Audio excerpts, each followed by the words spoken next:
ఈ మధ్య పిసిసి మహేష్ గౌడ్ గారి పైన బిగ్ టీవీ ఒక కుట్ర చేస్తుంది. ఆ బిగ్ టీవీ అనేది ఒక బ్రోకర్ ఛానల్, ఒక లోఫర్ ఛానల్.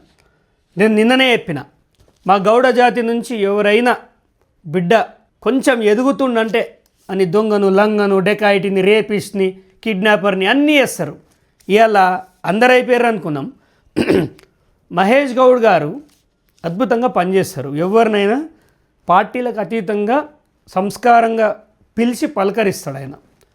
అలాంటి నాయకుడిని ఓ బిగ్ టీవీ అనేటోడు వీని ఛానలే ఒక మంది పైసలతోటి పెట్టిన ఛానల్, బినామీ ఛానల్. కేరళలో నీ ఛానల్ ₹1,00,00,000 లాస్ తోటి నడుస్తుంది. నీ దాళ్ళున్న పార్ట్నర్లను వెళ్ళిపోయారు, నీ స్టాఫ్ అంతా నువ్వు ఎదవలని వెళ్ళిపోయారు. మీరు ఇవాళ ఎవర్రా? పిసిసి మహేష్ గౌడ్ గారి భారతం చెప్తాం, ఆయన చరిత్ర చెప్తాం. నువ్వెంత, నీ బతికెంత? ఓ 20 ఛానళ్ళల్లో పనిచేసేటోళ్ళంతా ఒక దగ్గర చేరి పీక్తారా మహేష్ గౌడ్ని? బీసీ సమాజం స్పందించాలి, మహేష్ గౌడ్ గారికి అండగా నిలబడాలి. సరే, మన పార్టీలుగా వేరైనా మన జాతి బిడ్డ, మన బీసీ బిడ్డ, సబ్బండ వర్గాల బిడ్డ, ఆయనకు మనం సపోర్ట్ చేయాలి. మహేష్ గౌడ్ గారి పైన పిచ్చి పిచ్చి వాగితే బిగ్ టీవీ తస్మాత్ జాగ్రత్త. మీ అక్రమ వసూళ్ళు జనం గమనిస్తున్నారు.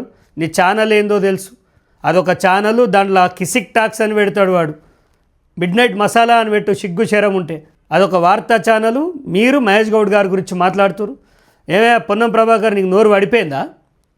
లేకపోతే నాకు అడ్డు తొలిగింది, రేపు సీఎం గానికి ఇక మహేష్ గౌడ్ ఖతం అయిపోయాడు, ఇక నాకు అడ్డు తొలిగింది, నేనే సీఎం అనుకుంటున్నా. నువ్వు జన్మంతా కష్టపడే సార్ ఎమ్మెల్యే గెలువ బిడ్డాను. కొంచెమైనా బీసీ నాయకులు స్పందించి ఈ విషయాన్ని రాష్ట్ర మొత్తం ముక్త కంఠంతో ఖండించాలి. ఇది బీసీలపైన జరుగుతున్న దాడి. మహేష్ గౌడ్ గారికి మా సంపూర్ణ మద్దతు తెలియజేస్తున్నాం. ఇలాంటివి ఏవున్నా ముందుగా ఉండి ప్రతిఘటిస్తామని కోరుకుంటున్నాం. Thank you.